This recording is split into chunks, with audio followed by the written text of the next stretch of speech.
Income ট্যাক্সের যে আমাদের বিল উত্থাপিত হয়েছিল সংসদে, সেই বিলটা জাস্ট ৭ দিন আগে অর্থাৎ ৩০ জুনে এটি পাস হয়ে গেল, যেটিকে আমরা বলছি ফাইন্যান্স অ্যাক্ট 2026। সো এই ফাইন্যান্স অ্যাক্ট 2026 অনুযায়ী, আমাদের যে ফাইন্যান্স অ্যাক্ট 2026 অনুযায়ী যে আমাদের ইনকাম ট্যাক্সের ফাইনাল যেটা হলো, আমরা যেমন একটা বড় পরিবর্তন হলো হচ্ছে যে ৩,৭৫,০০০ টাকা প্রাইমারিলি প্রপোজ করা ছিল, সেটি এখন ৪ লাখ টাকা হয়ে গেল। তো এই ধরনের অনেকগুলো পরিবর্তন, শতাধিক পরিবর্তন আসছে গত বছরের সাথে। তো সেই জিনিসগুলো নিয়ে আমাদের Shafiqul Rahman company chartered accountants, আমি ম্যানেজিং পার্টনার সিইও, আপনাদেরকে এখন একটা ওভারঅল প্রেজেন্টেশন এবং সেই সঙ্গে ক্যালকুলেশন এবং এক্সেল বেস, আমরা এক্সেলও দেখব যে কত টাকা হলে ট্যাক্স হয় না, এবং সেইখান থেকে কিভাবে ৪৫,০০০ টাকা স্যালারি হলে কেমন ট্যাক্স আসে, ৭০,০০০ হলে কেমন আসে, ১ লাখ হলে কেমন আসে, এগুলো আমরা দেখার চেষ্টা করব এবং ইলাস্ট্রেশন দেখব, এবং মূলত ইনকাম ট্যাক্সের আইনের মূল আইনটাও আমরা কোন কোন জায়গায় চেঞ্জ আসছে সেটা নিয়েও কথা বলবো। সো আশা করি আজকের সেশনটা গত প্রথম যে ইনকাম ট্যাক্স চেঞ্জ, যেটা বাজেট স্পিচে প্রথম 11ই জুন যে প্রেজেন্টেশন ফাইন্যান্স মিনিস্টার দিয়েছিলেন, যেটিকে অর্থ বিল আকারে উত্থাপিত হয়েছিল সংসদে, সেটি কিন্তু এখন অর্থ আইন অর্থাৎ ফাইন্যান্স অ্যাক্ট 2026 হয়ে গেছে। সো আমরা সেই জিনিসটা, এবং এটার আপনার এই বছরটার ইম্পর্টেন্ট সেটা হচ্ছে এটার অ্যাসেসমেন্ট ইয়ার 26-27 আমাদের এখানে আমরা দেখতে পাচ্ছি 26-27, বাট ডেফিনেটলি ইমিডিয়েট ইয়ার যেটা ইনকাম ইয়ার হচ্ছে জুলাই 2025 থেকে, যেটি শেষ হলো জুন 30, 2026। সো এটা হচ্ছে ইনকাম ইয়ার ছিল, দ্যাট ওয়াজ আওয়ার ইনকাম ইয়ার, মাত্র 7 দিন আগে শেষ হলো। সেই ইনকাম ইয়ারের ট্যাক্স রিটার্ন দেওয়ার ক্ষেত্রে কি করতে হবে না হবে সেটা নিয়ে আমরা ডিটেইল আলোচনা করব, এবং কর্পোরেট ট্যাক্সও থাকবে এই প্রেজেন্টেশনের একটা পার্টে, এবং ডেফিনেটলি এটা কন্টিনিউ হবে। সো মেইন আইনটা আমরা জানি হচ্ছে 2023 সালের আইন, এটা সবাই আমাদের জানা। আর অ্যামেন্ড হয়েছে লেটেস্ট, যেটা ফাইন্যান্স অ্যাক্ট 2026, আমরা এখন যেটা নিয়ে কাজ করছি। আর এটা ডিফারেন্ট জায়গায় আমাদের প্রেজেন্টেশন আমি দিয়েছি সেটাই। তো আয়করের ইনকাম ট্যাক্সের যে রিটার্ন, এই রিটার্ন নিয়ে যদি কথা বলি, the income tax return is মানে cornerstone of Bangladesh self assessment tax system under the Income Tax Act 2023 and reinforced by the Finance Act 2026. Every qualifying taxpayer must file comprehensive annual return disclosing their complete financial position. আমরা এখানে শুধুমাত্র হচ্ছে যে আয় দেখাবো না, আয়ের সঙ্গে সঙ্গে আমাদের টোটাল রিসিপ্ট কত, ব্যাংক রিকনসিলিয়েশন, আমাদের অ্যাসেট কত, অ্যাসেট বাড়লো কিনা, লাইবিলিটি কত, লাইবিলিটি বাড়লো কিনা, নট মেয়ারলি আমরা শুধু ইনকাম করবো না। Understanding the full scope of a return is essential for tax practitioner, finance professional and corporate CFOs. So সেই জায়গাটা থেকে আমরা আজকের এই ডিসকাশনটা শুরু করছি। আমরা এখানে থিওরিটিক্যাল অ্যাসপেক্টের জিনিসগুলো আপনারা যদি চান আমি এটা আপনাদেরকে দিয়ে দিব। আমি এখন শুরু করছি সরাসরি একটা ইলাস্ট্রেটিভ এক্সাম্পল দিয়ে ক্যালকুলেশনটা যদি শুরু করি, তাহলে আমার মনে হয় সুবিধা হবে। এখানে একটা জিনিস আপনাদের কিছু নিশ্চয়ই মনে আছে যে ফাইন্যান্স অ্যাক্ট 2026 যে পরিবর্তন আসছে, আমরা যদি 1 জুলাই থেকে 30 সেপ্টেম্বরে দেই, তাহলে আমরা এডিশনাল একটি ফাইন্যান্সিয়াল বেনিফিট পাবো, রিবেট পাবো। এর পরের একটা টাইম স্লট আছে অক্টোবর 1 থেকে ডিসেম্বর 31, তখন আমরা কোনো পেনাল্টি হবে না, ফাইন্যান্সিয়াল বেনিফিটও পাবো না। বাট এরপরেও যদি জানুয়ারির 1 তারিখ থেকে 31 মার্চ 2027 সালে আমরা সাবমিট করি, তখন 3% পেনাল্টি হবে, অথবা 3,000 টাকা, যেটা হায়ার। হ্যাঁ, সো এটা একটা ইয়ে। আর ফাইনালি যদি আমরা 4th কোয়ার্টার অর্থাৎ একদম 2027 সালের শেষে যে রিটার্ন সাবমিট করি, তাহলে আমাদের যেটা হবে, হায়ার এডিশনাল ট্যাক্স অ্যাপ্লিকেশন হবে, এবং 5% হচ্ছে আপনার পেনাল্টি, এবং 5,000 টাকা, যেটা যে কোনো একটা আপনার মানে মিনিমাম, যেটা 5% অথবা 5,000 টাকা, যেটা মিনিমাম সেটা আসবে।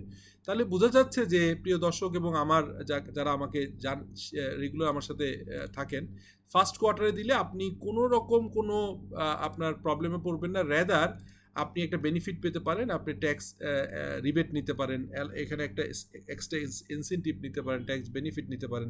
সো সেই জায়গাগুলো আমার মনে হয় যে এটা করা উচিত। তবে একটা জিনিস আমি বলি যে এই first quarter, second quarter, third quarter, fourth quarter যে সময় এই বছরের ভিতরে অর্থাৎ 2026-27 অর্থাৎ 1 জুলাই 2026 থেকে 2027 জুন পর্যন্ত দিলে যে কোনো সময় আপনার সেলফ অ্যাসেসমেন্টে দিতে পারবেন।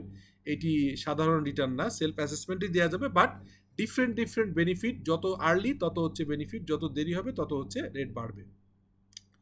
তো আমরা এই জিনিসগুলো নিয়ে ডিটেইল ডিসকাশনে যাব একটা এক্সাম্পল দেখে। আমি আপনারা এই পুরো প্রেজেন্টেশন স্লাইডটা আপনাদের সাথে শেয়ার করব। তার আগে আমি মূলত শুরু করি যে আমাদের চেঞ্জগুলো কি। প্রথম চেঞ্জ যেটা আসছে, আমাদের একটা বড় চেঞ্জ আসছে ফাইন্যান্স অ্যাক্ট 2026-এ, সেটা হচ্ছে যে ইনভেস্টমেন্টের এই যে সেকশনটা ছিল, সেকশন আমরা যদি দেখি সেকশন 78 সেকশনে ছিল মূল আইন 2023 সালের, যেটা হচ্ছে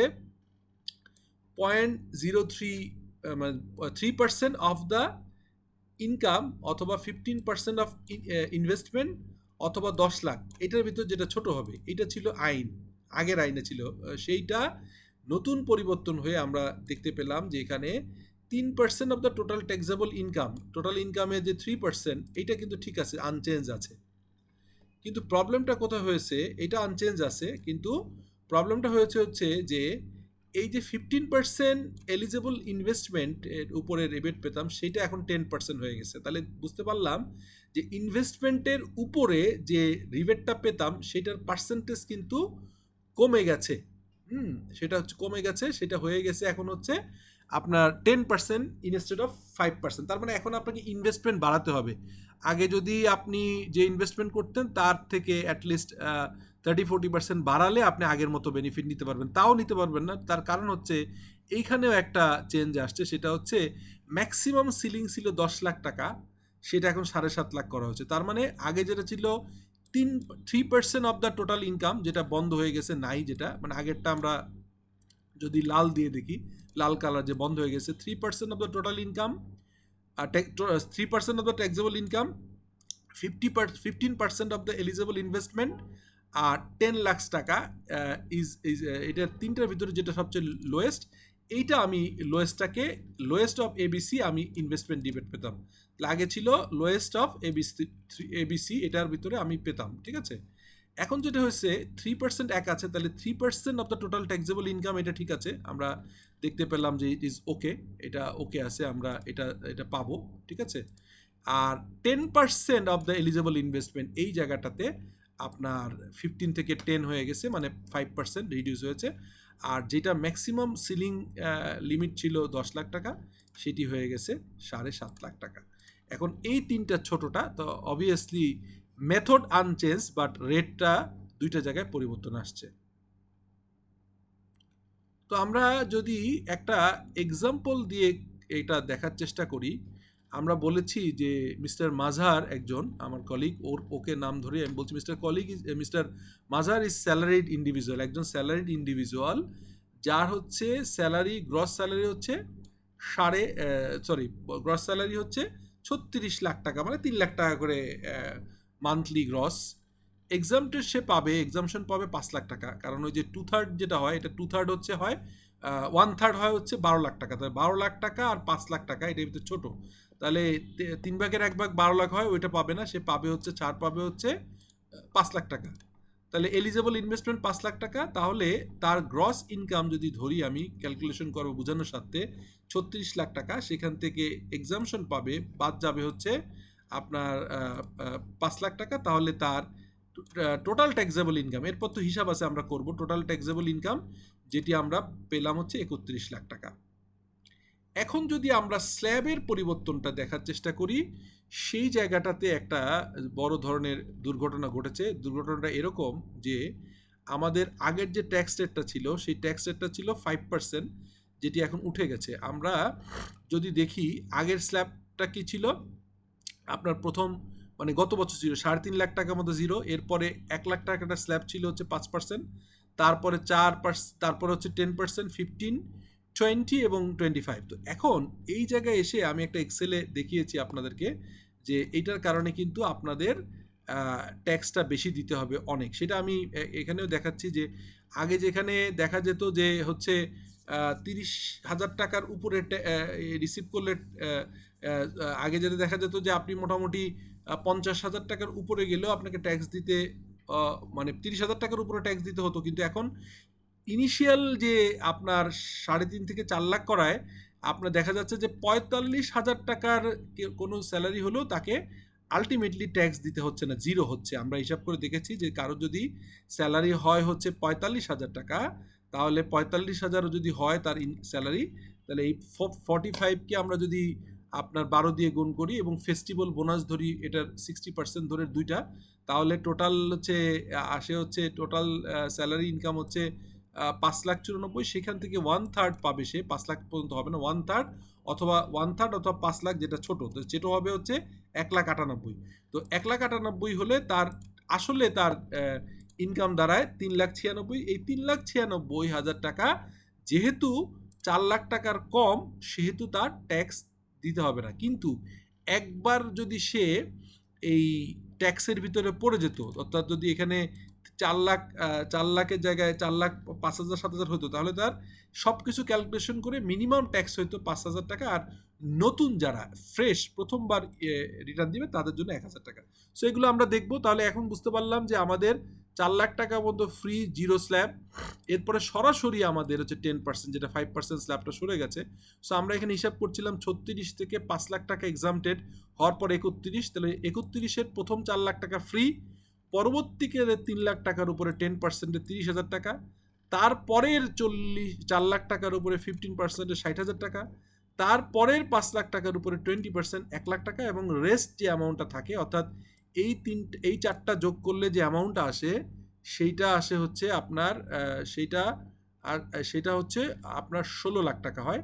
4 আর 4 আপনার 4 4 16, 5 আর 3 8, আর 8 8 16 লাখ টাকা পর্যন্ত আপনার হচ্ছে এই টাকাটা আসবে, অর্থাৎ এইটুকু ট্যাক্স। এরপরে নেক্সট 15 লাখ টাকার জন্য হবে হচ্ছে 25%। আর এবার ম্যাক্সিমাম রেট আপনি জানেন যে 25%-এর পরে 30%ও আছে। সো 31 লাখ টাকার জন্য বেসিকলি ট্যাক্স ক্যালকুলেশন আসবে হচ্ছে 5,65,000 টাকা।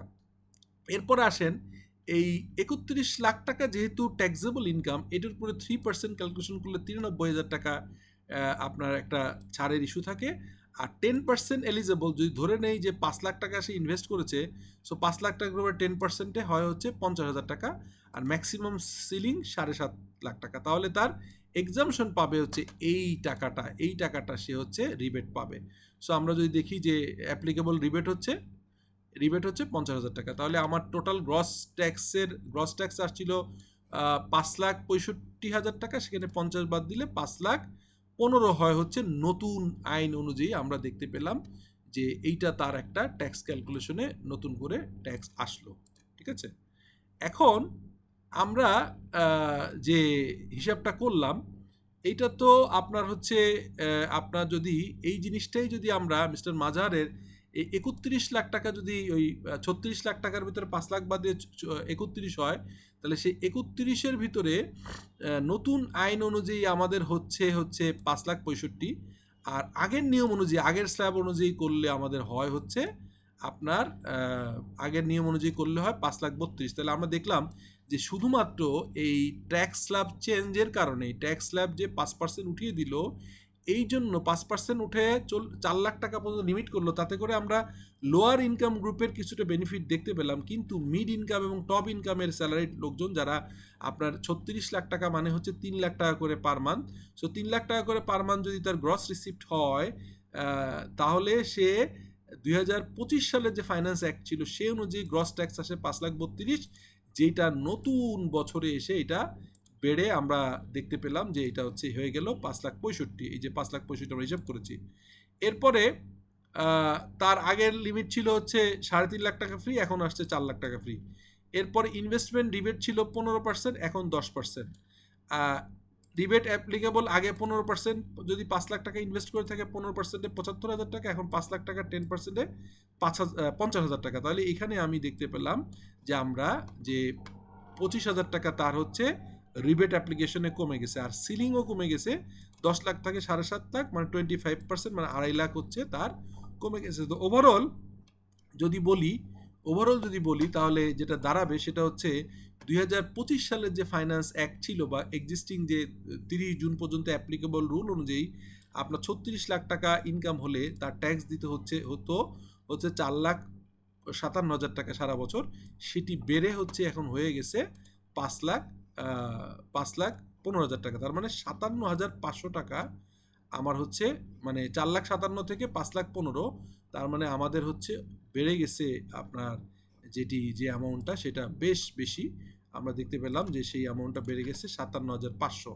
সো এইটা একটা পরিবর্তন। The following categories investment qualify eligible investment purpose. আমরা যদি দেখি যে শুধু তো হয় না, শুধু তো ধরেন আপনার ট্যাক্স দেখলেই হবে না, আমাদের দেখতে হবে যে এই যে ইনভেস্টমেন্ট করবার জন্য যে খাতটা আমরা বললাম 5 লাখ টাকা ইনভেস্টমেন্ট করবে, অ্যাপ্লিকেবল রিবেট পাবে, সেটা করতে গেলে নতুন যে the following categories of investment qualify as a eligible investment for tax rebate purpose under the finance act 2023 এবং ফাইন্যান্স ইনকাম ট্যাক্স অ্যাক্ট 2023 সালের অনুযায়ী যেটা ছিল, এবং নতুন করে ফাইন্যান্স অ্যাক্ট 2026-এ যেটুকু আসলো, সেই দুটোকে কম্পারিং করে আমরা যদি পাই সেভিং ইনস্ট্রুমেন্ট হিসেবে ন্যাশনাল সেভিং সার্টিফিকেট, এটা আছে ইন্স্যুরেন্সে life insurance premium on life or self, নিজের লাইফ অথবা সেলফ অথবা spouse or dependent, provident fund contribution to government recognise provident fund, যেটা প্রভিডেন্ট ফান্ডের রিকগনিশন নিতে হয়, স্টক মার্কেটে ইনভেস্ট লিস্টেড শেয়ারে করলে সেটাও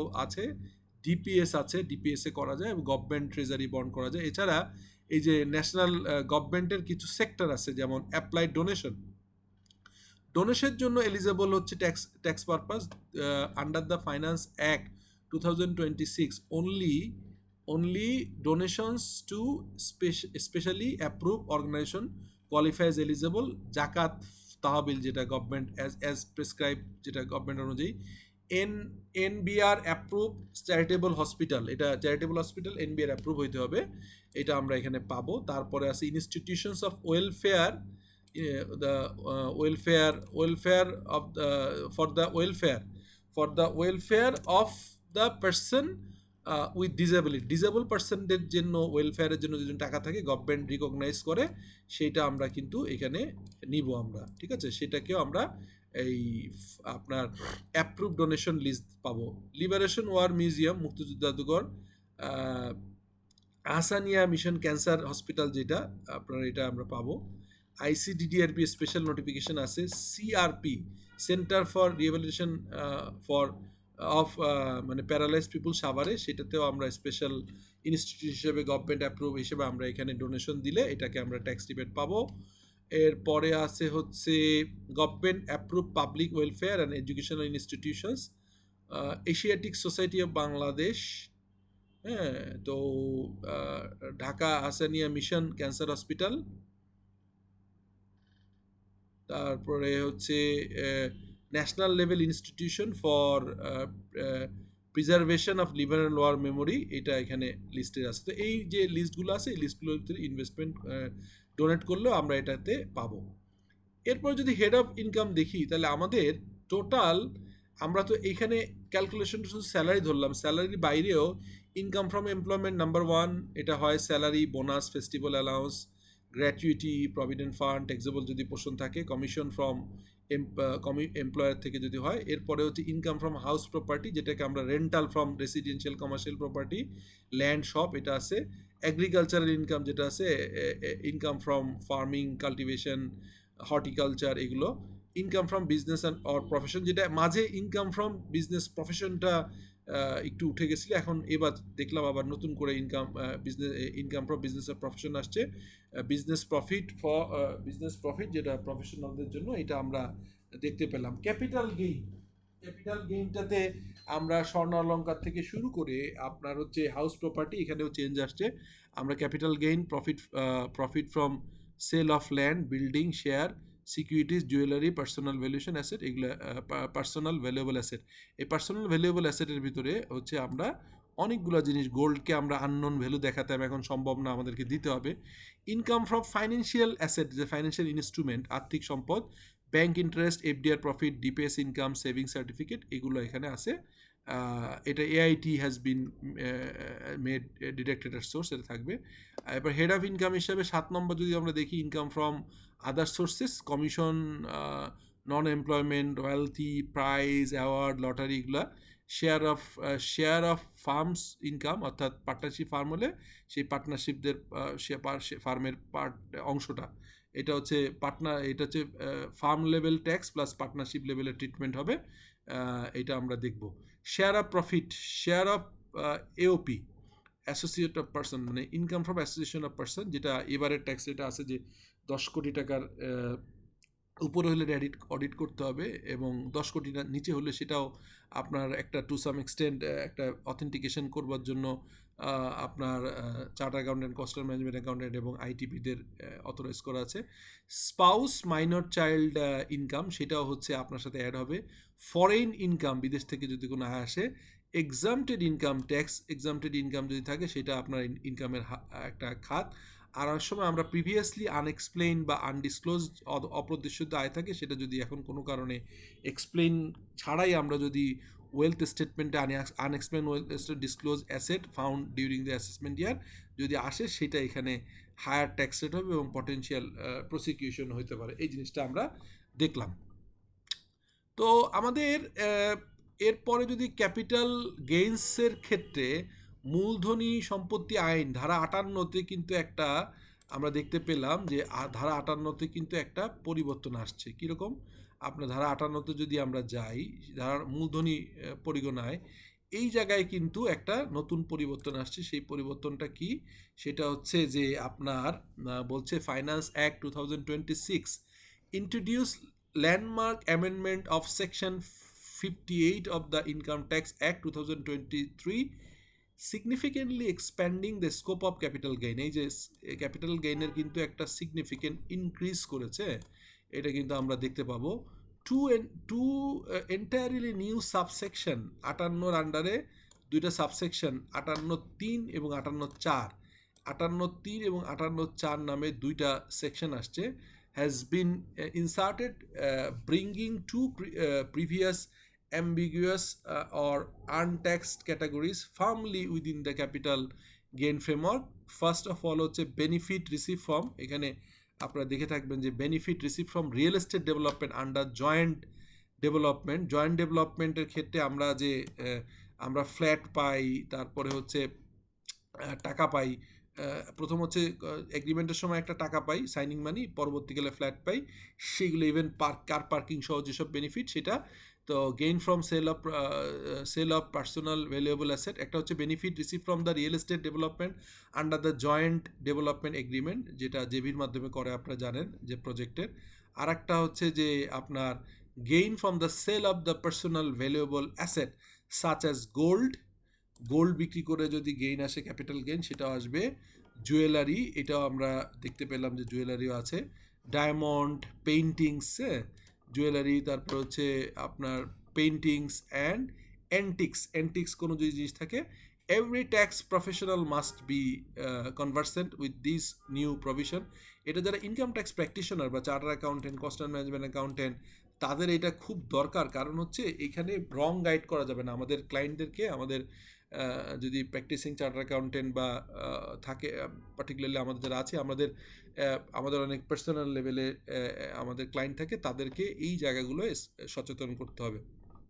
ওভারঅল যদি সেকশন 58 অ্যামেন্ডমেন্ট দেখি, নিউ সাবসেকশন 58(3)তে আসছে benefit receive from the real estate developer আন্ডারে স্পেশাল কন্ট্রাক্ট। এটা হচ্ছে ক্যাপিটাল গেইন যখন হবে, অর্থাৎ আপনার ল্যান্ডের দাম যে রেটে আপনার কেনা ছিল বা দেখানো আছে, সেইখান থেকে আপনি যে বেনিফিটটা পাবেন, সাইনিং মানি এবং হচ্ছে যে ফ্ল্যাট বা প্লট বা অ্যাপার্টমেন্টটা পেলেন, যে অ্যাপার্টমেন্ট বা ফ্ল্যাট পেলেন বা কমার্শিয়াল স্পেস পেলেন, সেইটার যে গ্যাপটা, সেই গ্যাপটা হচ্ছে ক্যাপিটাল গেইন। আর একটা জিনিস আছে যেটা new subsection 58(4), gain of sale of personal আপনার আছে, personal valuable asset like gold, silver, jewellery, diamond, paintings, antiques, club membership, even club membership. ধরুন আপনি ঢাকা ক্লাবের মেম্বারশিপ যে রেটে কিনেছিলেন, যে দামে এখন বিক্রি করবেন, সেটার উপরে একটা 5% ক্যাপিটাল গেইন ট্যাক্স আছে। সো আজকের ভিডিওটা প্রায় 25 মিনিট হয়ে গেল। আমি জাস্ট এই যে আপনাদেরকে যেভাবে সেশনটা নিচ্ছিলাম, মোট 26 পাতার একটা ডকুমেন্ট আমি গুছিয়েছি, তার ভিতরে 17তম পাতায় আছি। সো আগামীকালকেই ঠিক আজকের ক্লাসের পর আগামীকালকে এই যে সেকশন 58 থেকে developer benefit as capital benefit, এইখানে আমরা ডিটেইল ডিসকাশনটা করব। করার পরে এইখানে যে বলেছিলাম যে 45,000 টাকা যদি ইনকাম হয় মান্থলি গ্রস, 70,000 টাকা এবং 1 লাখ টাকা হলে 1 লাখ টাকা যদি তার ইনকাম হয়, সেখানে সে 1 লাখ টাকায় কী বেনিফিট পাবে, কীভাবে আপনার ইনভেস্টমেন্ট ডিবেট পাবে, সেই জিনিসগুলো নিয়ে আমরা আরেকটা সেশন আয়োজন করতে চাচ্ছি। আশা করি আজকের এই ডিসকাশনটা আপনাদের অনেক ভালো লেগেছে, কাজে লেগেছে, এবং আপনারা যদি এই ভিডিওতে কাজে লেগে থাকে তাহলে যদি আপনারা এখানে কমেন্ট করেন, আমি আশা করি যে নেক্সট ভিডিওটা বানাতে আমি উৎসাহিত হব এবং আরও ভালোভাবে আপনাকে এদেরকে এইটা আমি ডেলিভারি করতে পারবো। So thank you, take care, আসসালামু আলাইকুম।